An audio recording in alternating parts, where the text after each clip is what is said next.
So let's start. I hope all those who are interested in this class have joined. All of you, please pay attention here. I'm sharing my screen. I have covered topic 1 of unit 1 in your class, and topic 2 I have been given as an assignment. I've given you as an assignment. Please submit it in the next offline class.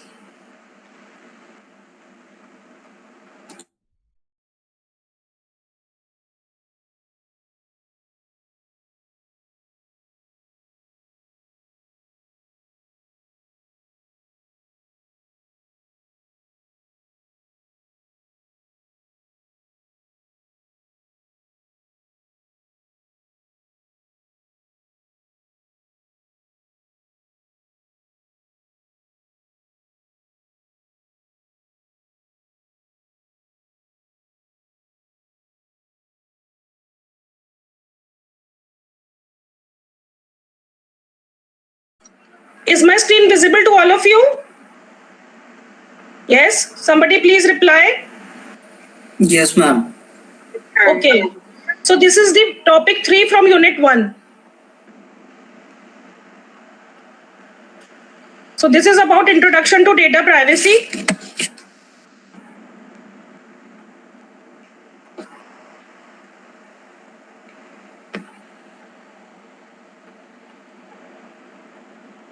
So this first slide is about the definition of privacy, the data privacy. Privacy is, as you can see, it's written here. So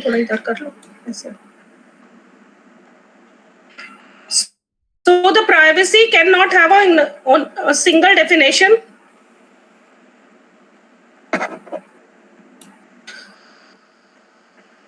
So the term data privacy cannot be defined in a single term.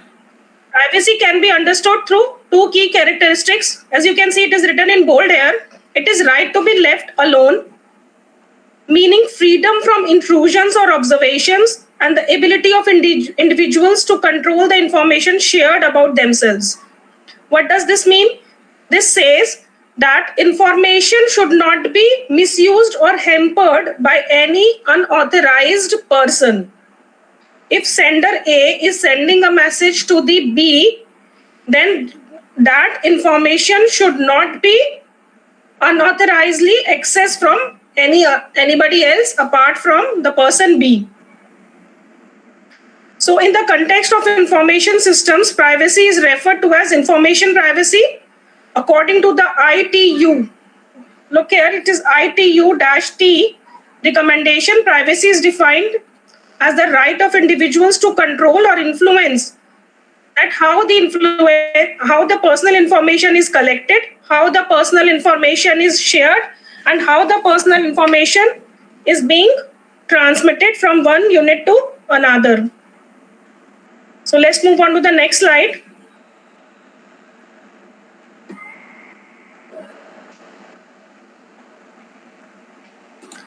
As we have discussed in the last class also, there is an important term related to data privacy, which is PII. PII refers to the personal identification information.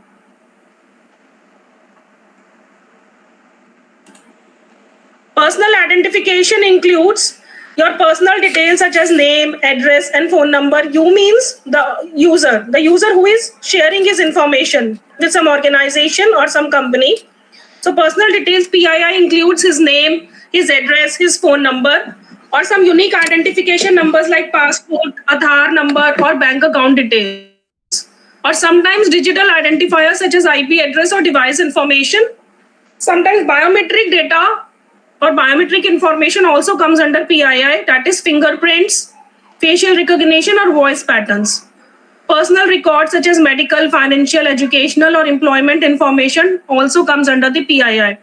So all of you, please look here. This window is very important from examination point of view because many times question comes directly for PII. What is PII? What are the key features of PII?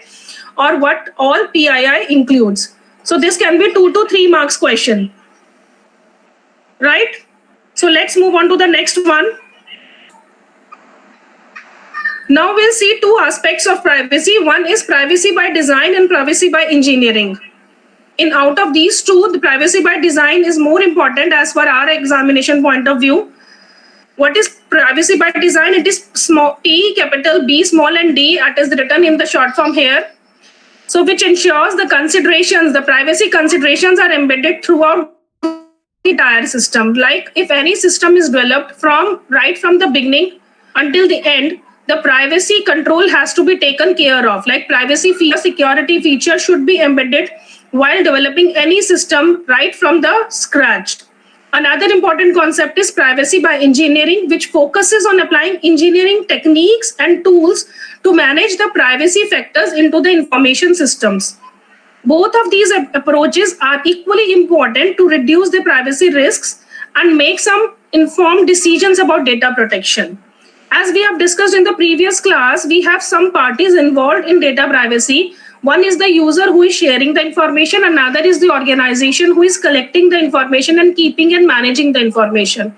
So while preparing the system to collect and manage the information, that privacy by design and privacy by engineering has to be kept in mind right from the scratch or building the product. Product means the company's or organization tool through which the company or organization is collecting the information from the users. So privacy by design and privacy by engineering are these two tools which helps organization to take care of the data privacy right from the beginning to end. As the company is whole and sole responsible to take care of the data privacy, means the information privacy of its users. There should not be any breach of security or privacy while collecting or managing the data.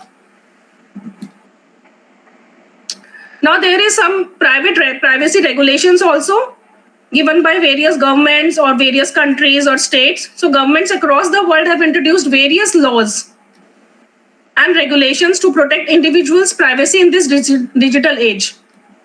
While these regulations across countries, there is a significant level of similarities. What is important from our point of view, or you can say examination point of view, is GDPR. What is GDPR? It is for European Union's laws. We'll see this framework in the next slide. So it is General Data Protection Regulation, GDPR.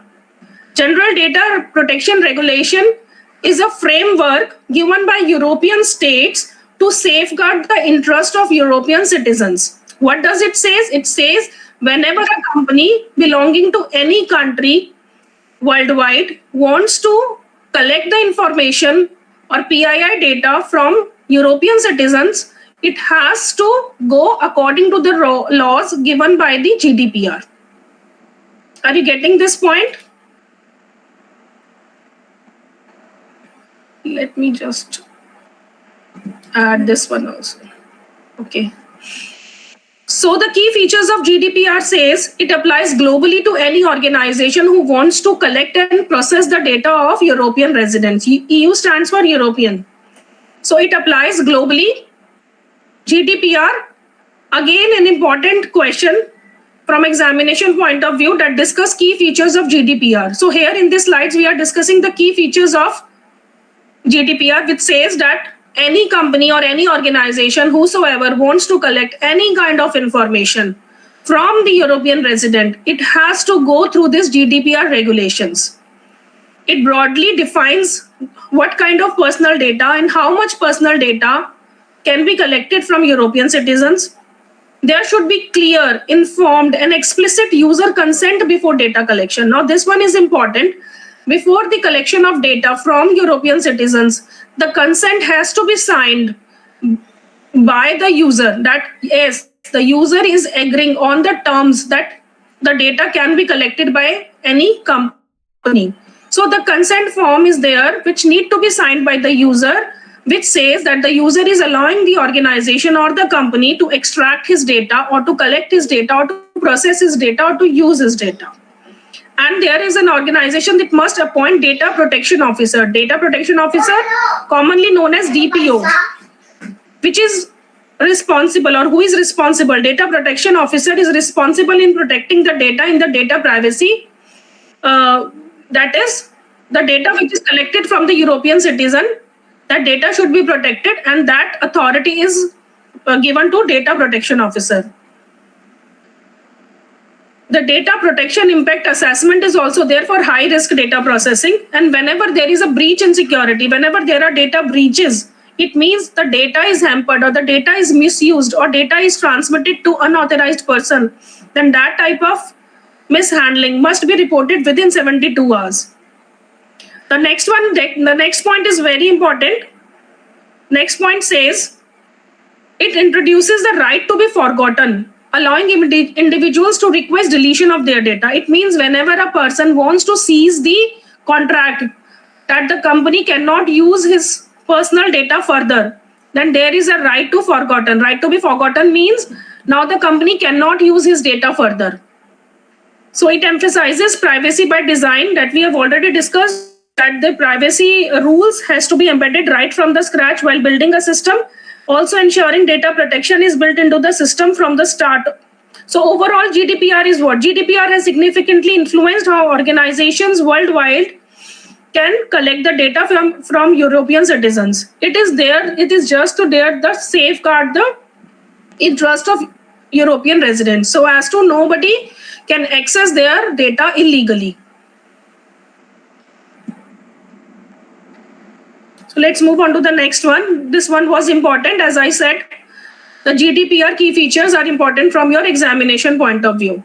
This slide, all of you please go through. This is again some US privacy laws. Earlier we were discussing about European laws. Now we are discussing about US privacy laws. So there are various acts. Privacy Act of 1974, which regulates how federal agencies handle personal data. There is HIPAA 1996, which protects medical and health related information. Then there is FACTA 2003, which addresses the identity theft in financial transactions. So mainly deals with financial transactions. Next one is FERPA 1974, which again safeguards student educational records. GLBA 1999 ensures protection of consumer financial data. And some other also, like COPPA protects personal information of children under 13. And there is ECPA, Electronic Communication Privacy Act, secures electronic communications. Additionally, state level laws also, like California Consumer Privacy Act, CCPA. So this is a collection of all the laws and rules and regulations which are there in US states to safeguard the interest of US citizens. The GDPR is related to European citizens, and this set of laws is related to US citizens. Although we need to study about European and US laws, but our main focus is on GDPR, which deals with European citizens. So there are some key points or several important roles in GDPR. The first role is about a natural person. What is a natural person? Natural person is human being from whom we are collecting the data. VR means the company is collecting the data. So the first point is a natural person, which refers to human being, whereas a legal person refers to the non-human entity.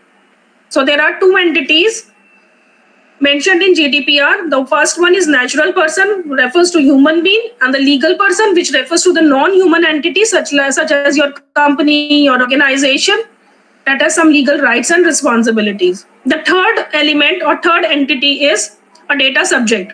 Who is a data subject? It is an identifiable individual whose personal data is being processed. Any data subject should have PII, its name, its ID, its location, online identifiers, etc.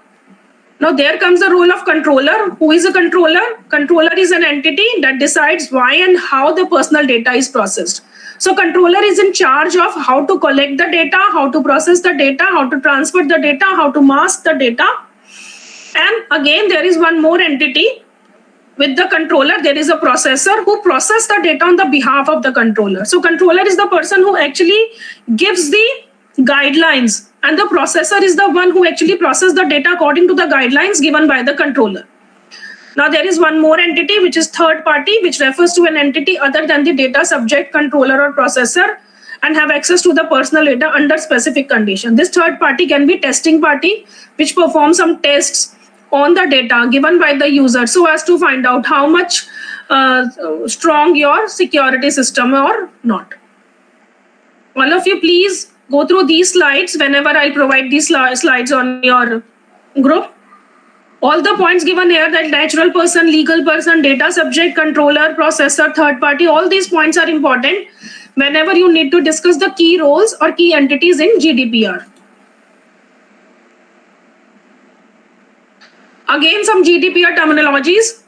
GDPR introduces, there is a role of data protection officer that we have discussed, the DPO, who is responsible for ensuring compliance with data protection laws within an organization. He monitors internal practices, advises on data protection, regulatory authorities, and help managing privacy risk. Another important entity is supervisor authority, which is an independent public body and responsible for enforcing the GDPR regulations. So the GDPR regulations are given by GDPR. There is a company who has to appoint a supervisory authority who will take care whether the company is enforcing these GDPR regulations completely or not, whether the company is complying or the organization is complying with the GDPR rules or regulations or not. There is a third party, or there is a separate entity, or you can say independent entity, who is the supervisory authority. The GDPR also uses these two terms that we have, controller and processor. So controller is the one who is giving the guidelines, and the processor is the one who is actually processing the data according to the guidelines given by the controller.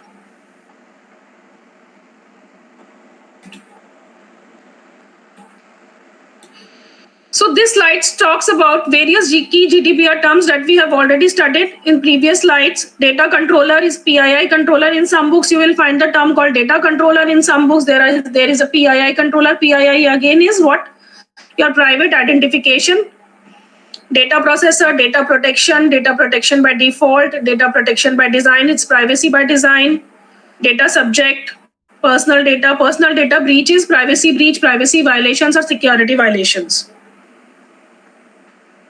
So here in this slide, what we have discussed is, mainly we have discussed GDPR, which is encompassing all the rules and regulations which all the organizations has to take care of while dealing with European citizens.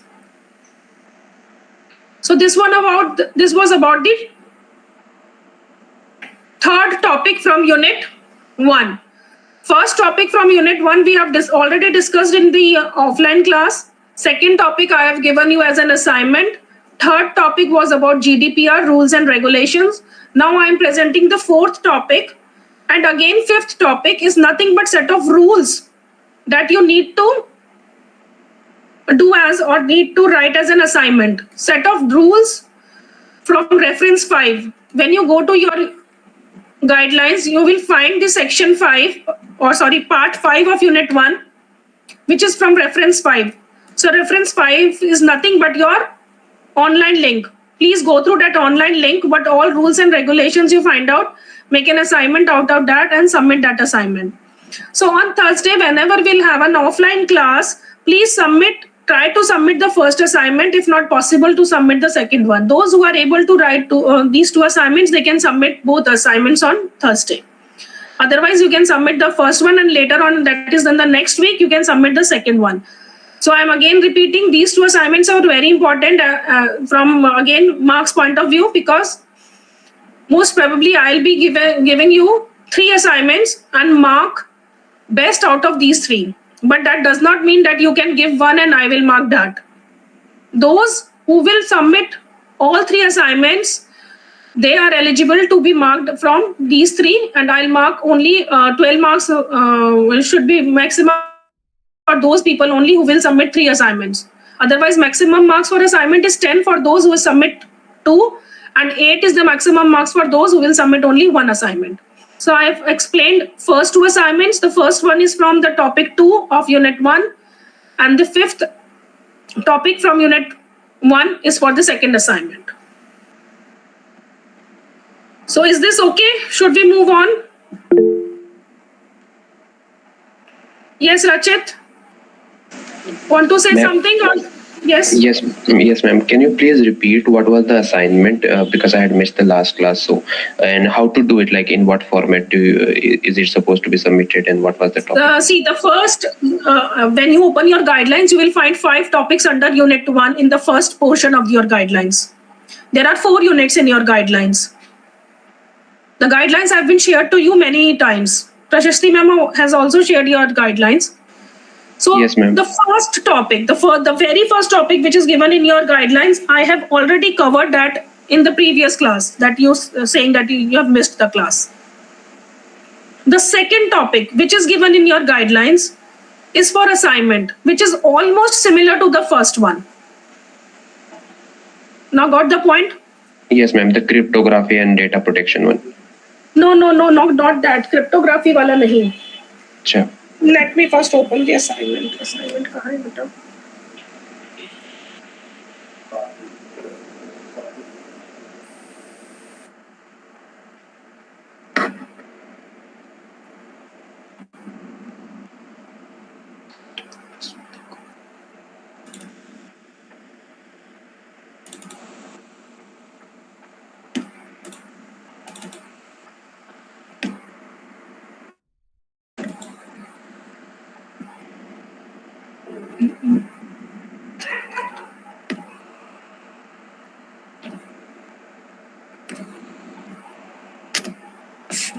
Share. Let me just first share the guidelines so that we can discuss what all assignments are there.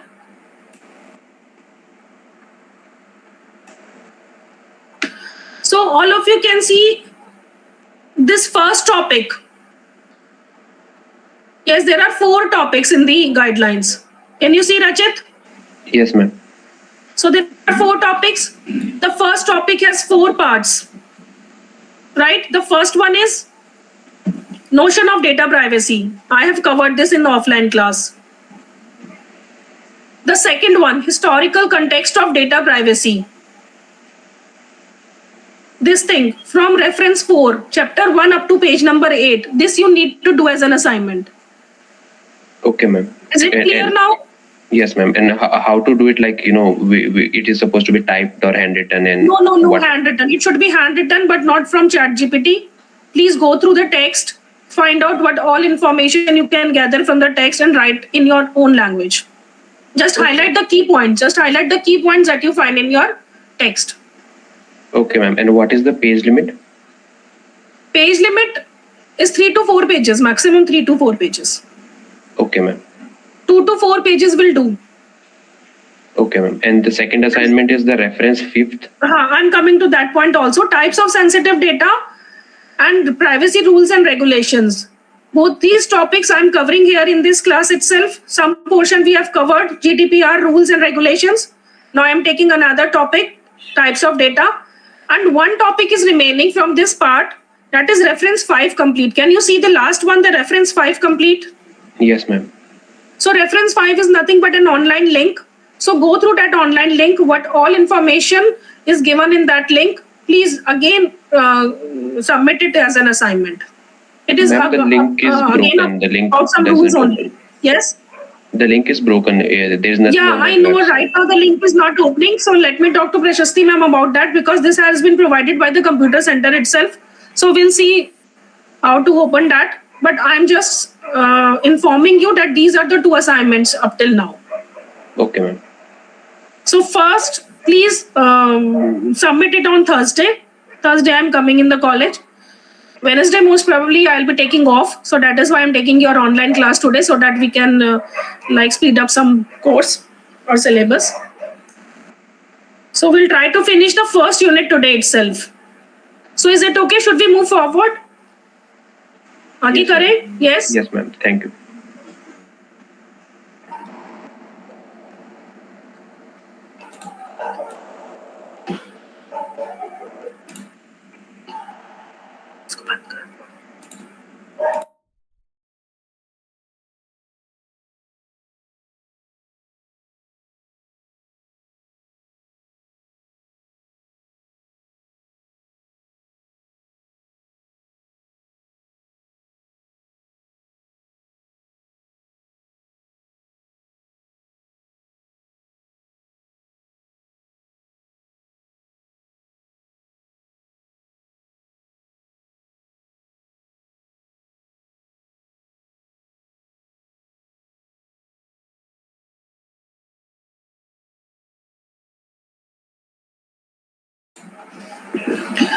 Yes.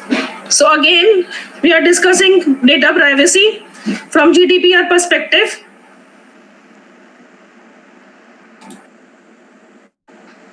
In this slide, we will understand the structure of the GDPR. GDPR consists of 99 articles organized into 11 chapters, 173 recitals, which provides some explanation of GDPR. So it is nothing but GDPR is consists of 99 articles organized into 11 chapters, 173 recitals. You should know, or you should remember all these points: 99 articles, 11 chapters, 173 recitals. ये सबको पता होना चाहिए. And then next slide summarizes all these topics covered into various chapters. As you can see in this particular slide, there are 11 chapters given. 11 chapters. There is a description of each chapter. There are some articles and recitals related to each chapter. So first chapter talks about general provisions, defines the regulation objectives, scope with respect to the personal data, territorial scope and terminology. What is territorial scope? I'll explain what is this. Then the principles discussing how an organization should treat personal data. Again, it's a responsibility of the organization or the company who is collecting the personal data, that how the data should be collected, how the data should be processed, how the data should be, you can say, transferred or transmitted or managed or stored. Rights of the data subject explains the right of the person whose data is handled by the processor, controller, or the company.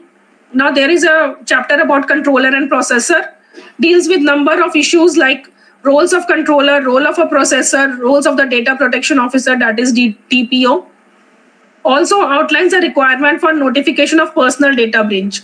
So whenever is a breach in security, whenever is a breach in data privacy, it should be reported within 72 hours to the concerned authority. Transfer of personal data. This particular point deals with transfer of personal data to the third country. Third country means a country outside European or an international organization.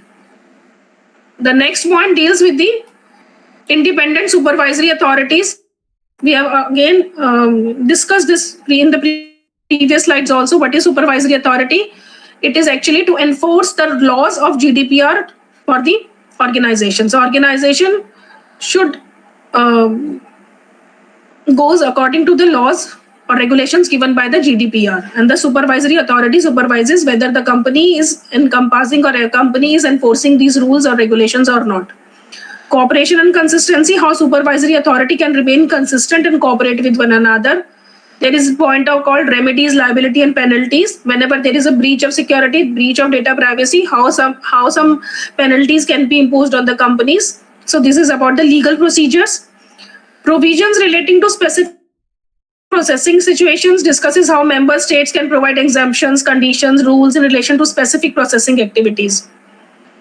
So again, there is a delegated acts and implementing acts, which means some legal hassles, how to protect the right of European citizens whenever there is a problem, legal problem or legal issues are there. The final provisions discusses how the European Commission must report on the regulation every 4 years. Every 4 years, these rules and regulations must be updated according to the current scenario. So this was about GDPR, its rules and regulations. It's 11 chapters and 99 articles divided into 173 recitals. Need not to go into the details of each and every, but you should know that there are 99 articles, 11 chapters, 173 recitals, and they're actually dealing with what all we have studied in the GDPR. Various principles, various rules and regulations, role of controller, role of processor, role of the third party, role of supervisory authorities, and how the legal hassles should be solved. So again, there are GDPR objectives. It ensures protection of personal data as a fundamental right. So protection of the personal data is provided as a fundamental right to the European citizens whenever GDPR comes into the picture.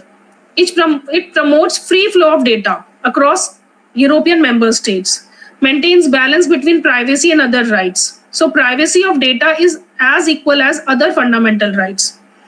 Establishes the strong and uniform data protection framework, builds trust for growth of the digital economy. So digital economy can grow only whenever the secured environment is provided to the data provider. Who is the data provider?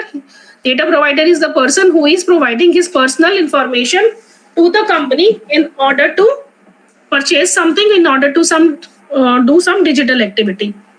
Empowers individual with control over their personal data. Control over their personal data means whenever a person is providing his personal data, he has a right to seize that contract whenever he wishes to do so. Whenever the person wants that now no longer the company can use his data, so he can do so. So that means the control over his personal data. It ensures consistent application of data protection laws and strengthens rights of data subject and obligations. So there are always obligations of organizations or responsibility of organizations or companies to protect the data of European citizens. And again, there are third party who provide strict enforcement, environment and penalties for violations. So whenever as I repeated number of times this thing that there are penalties for violations and there should not be any breach of security or data privacy. And consider the needs of small and medium scale enterprises also. So what is the scope of GDPR? Again, two terms are important: territorial scope and material scope. So what is material scope? Material scope refers to the type of data processing activities covered under the GDPR, including both automated and structured manual processing. So material means how the data is being processed, various data processing activities. Here material is the types of data. Territorial scope means geographical reach, geographical area from which these organizations can come up. That is determining which organizations and regions fall under this jurisdiction. The regulation system applied to the processing of personal data through both digital and manual filing systems. So territorial and material, these are the two important terms of this slide. Material scope is the material or the type of the data processing activities, and territorial means the regional, that is geographical area from which these organizations which can collect the data from European citizens. So again, some details of material scope and personal data. The GDPR applies to the process of personal data, whether automated or manual. Personal data is any information related to PII. PII is again encompasses many things, that is your name, address, phone number, your contact information, your email ID, your health information related to your health issues, your bank accounts, and it is identifiable. It should be any data which is collected by the company should be identifiable to a natural person, directly or indirectly. As I've explained number of times, that it includes identifiers such as names, identification numbers, location, various aspects of physical, genetic, mental, economical, cultural, or social identity. The regulation identifies 4 key elements of personal data. It must involve any type of information which is related to the individual. Identifier make the individual identifiable and concern a natural person rather than a legal entity. So this is talking about that any type of data or any type of information is being collected by the company. It should be traced back to the person who is providing the data.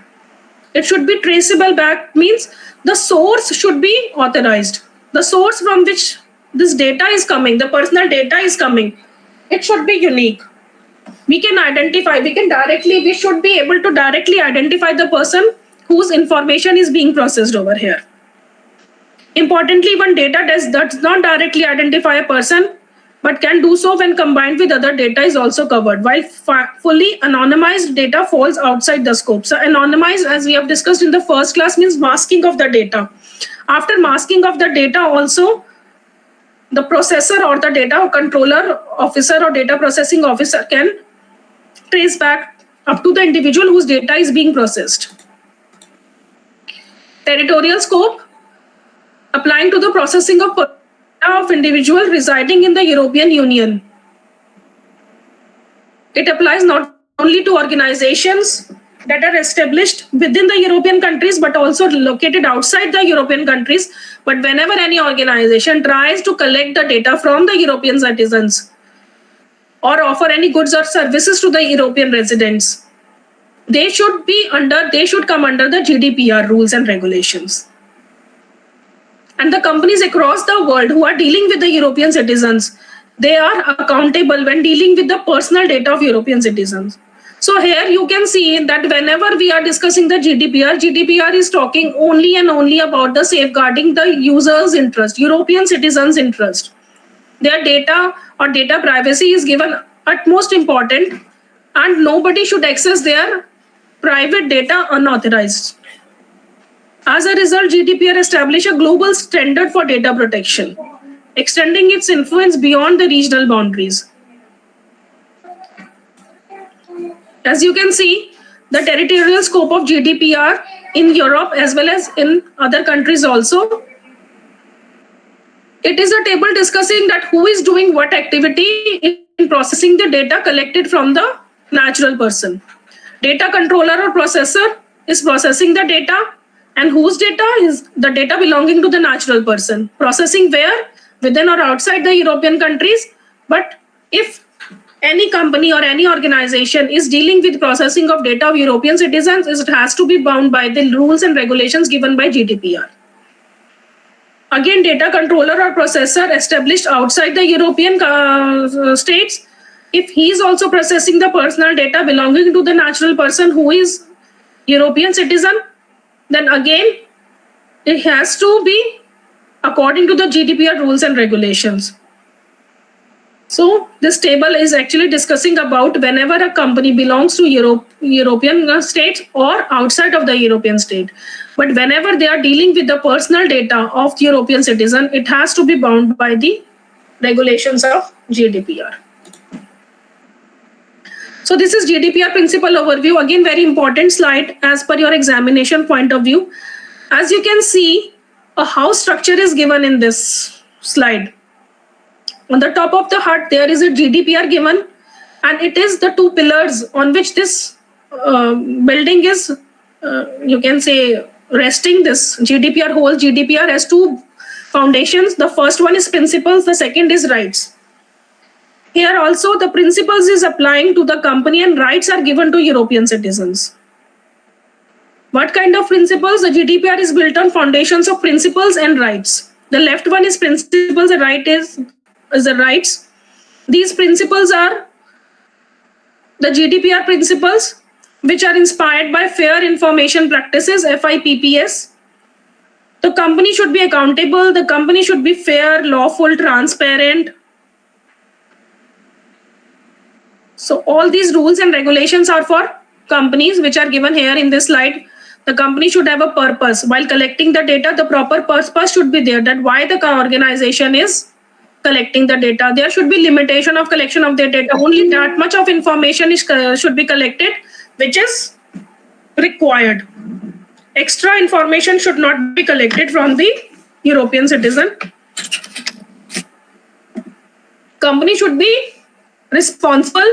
Company should be transparent and accountable. So accuracy should be there, data security should be there, data retention periods. Data retention periods means whenever European citizens wishes to discontinue their data processing, they can do so while cancelling the consent.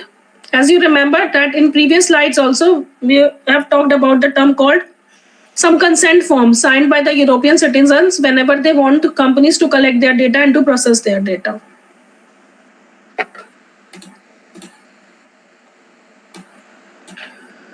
So these are some of the core principles of GDPR that were given in the last slide, that the principle of fair, lawful and transparent processing, it requires organization to process the data ethically and inform individuals about how they should collect the data, how their data will be used, how their data will be processed on legal basis.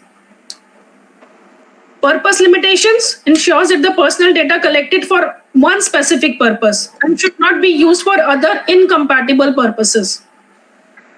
Data minimization, that the data should be collected and processed only which is strictly necessary for achieving the intended purpose.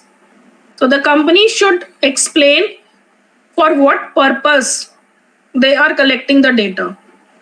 And the principle of accuracy should be there, which mandates that the personal data must be kept correctly, updated, and any inaccurate data must be rectified or deleted without editing.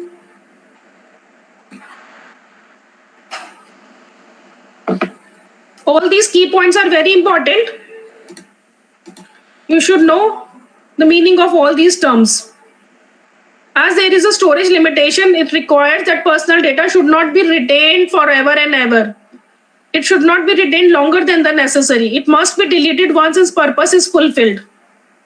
The principle of integrity and confidentiality ensures that personal data is protected through appropriate technical and organizational measures. Accountability, again, the company has to take the responsibility. The data controller, the data processing officer has to take the responsibility that not only comply with the GDPR principles, but also to demonstrate such compliance through proper documentation and practices.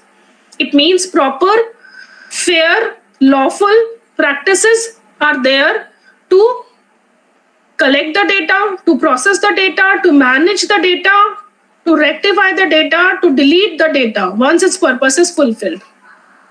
Clear purpose should be stated before collection of data, that for what purpose this data is being collected from European citizens. And once its work is over, the data should be deleted.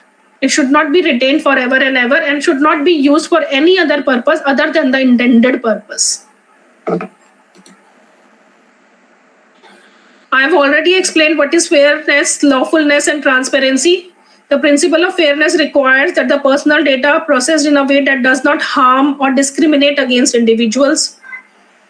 It also considers the reasonable expectations for individuals, ensuring that data is not used in a way that they would not anticipate. As I have just said, that data should be used only for the intended purpose, which should be clearly or explicitly stated to the person who is providing the data. Lawfulness requires organization to establish a valid legal basis before processing the data, such as consent form, contracts, contractual necessity, legal obligations. At least one of these legal bases must be satisfied, and transparency means individuals should have a clear knowledge or clearly informed about what kind of data they need to provide and how their data will be processed. And this kind of transparency should be free in a manner that it is concise, easily understandable, accessible, and free of cost. So this consent form or contracts or contractual legal obligations, they should not be very complicated. They should not be so technical that it will be create any problem for individuals to understand them. They should be comprehensive. They should use simple language. They should have simple, appropriate communication methods. So this was about the entire Unit 1. 3 units I have discussed in the class, 2 units for assignment purpose. Next time, I'll be taking Unit 2 in your class. So second and the last one, you have to prepare on your own and submit it to me as an assignment. Is it okay? Any confusion regarding the slides that I have shared today? I'll provide these to Prashasti ma'am so that she can share on your classroom. Yes. So I'm taking attendance.